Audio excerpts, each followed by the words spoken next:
માંડવી ગામના રૂપણ ગામના જિગ્નેશભાઈ મજૂરો સાથે શેરડી ભરવા રાત્રે 7 થી 8 વાગ્યાના સુમારે જતા હતા તે સમયે બે દીપડા નજરે પડ્યા હતા।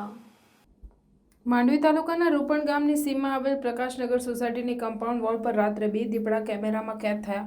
રાત્રે 8 વાગ્યાના સમયે દીપડા બિંદાસ અંધારામાં નીકળતા હોય છે। પ્રાપ્ત માહિતી અનુસાર રૂપણ ગામે મંગુભાઈ દરબારના ખેતર નજીક જિગ્નેશભાઈ મહેન્દ્રભાઈ ચૌધરીના ઘર તરફ જતા રસ્તા પર અને પ્રકાશનગર સોસાયટીમાંથી જતો રસ્તો પરથી જિગ્નેશભાઈ મજૂરો સાથે શેરડી ભરવા માટે જતા હતા।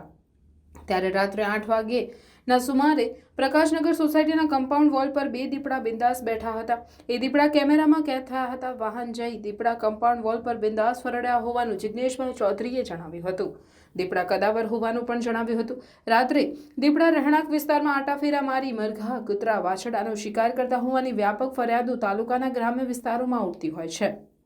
ત્યારે રૂપણ ગામની સીમમાં 8 વાગ્યાના સુમારે દીપડા દસ્તક આપતા હોય ખેડૂતો માટે જોખમી સાબિત થઈ ગયું હોવાની ચર્ચાએ જોર પકડ્યું છે। વન વિભાગ દ્વારા વહેલી તકે પ્રકાશનગર સોસાયટીના કમ્પાઉન્ડ વોલ પાસે મારણ મૂકી પાંજરું મૂકવામાં આવે એવી લોક માંગ ઉઠી રહી છે।